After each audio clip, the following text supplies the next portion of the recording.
First to arrive at the repair shop, church trustee Brian McPhee and friends. Hi, Guy. How are you doing? Hi, I'm Dom. They have travelled from Gosport in Hampshire in search of a man who knows his metal. George, nice to meet you. Eleanor, Hello. hi. Hello. Lovely to meet you. What have you brought for us? Wow. That. Right, well, let's try and get it in the barn. Leave the curtains.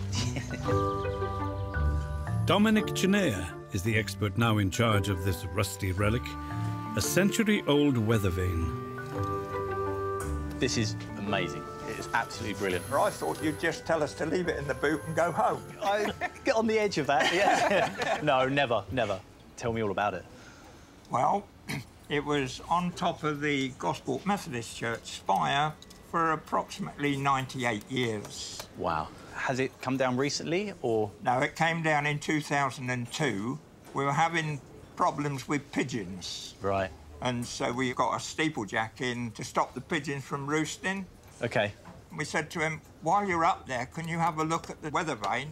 So he put his ladders up, went up, and he came back down and he says, I think you need to have it down. So we said, when? He said, yesterday. He said, because if you don't, it's in fear of falling off. Causing some damage. Causing a lot of damage. Yeah. It is very rusty. It needs an awful lot of work. Yeah. So it's going to be a very big job. It's one of the letters missing, as you can see. Yes. So that'll be a I think that's the least of the worries. And everything inside there is seized up, so it won't swing with the wind. This green part should be free to rotate. Should be free to spin round. It never moved all the time that I was there, and I joined the church in 1975.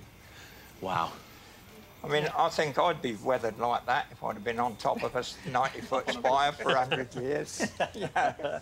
At least we've got all the bits. Most of the bits. Well, yeah. So, I'm not making any promises, but if we can save it or at least get it into a bit better shape, what do you plan to do with it afterwards? Well, what we would like to do is put it into the church garden. Brilliant. You know, at least it'll be on show then. As it's part of the heritage of the church, I think that's why it's important that we try and get it restored and people can actually see it again. Well, I'll do the best I can. It is a big job. That's so all that one can ask for. We'll do what we can. Yeah, but mind your fingers, there's some sharp edges in there. Thank you all so much for bringing it in. It's been a pleasure meeting you. It's been a pleasure. Thanks. Thank you. Thank you. Good luck. Thanks, Henry. Thank you. Good luck. Yeah. Goodbye. Hopefully it can get it looking as if somebody cares for it. That's what we'd like to see. I think there'll be a lot of interest if we can get the weather vane put back in the garden.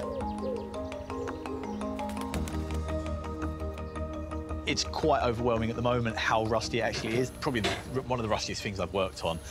And also one of the most fragile, even though it's so heavy. The most obvious thing here is I'm missing an E, which is really unfortunate, so we're going to have to remake that. The top pointer part of the weather vane is a vital part of the whole reason why it's up there, to tell which direction the wind's facing. That needs to spin freely. The next thing I'll probably tackle would be these scrolls. Just do some very small as possible little repairs, but it's pretty much on every single one. So there's quite a lot to do. To do that, I think I'm going to have to take the whole thing apart.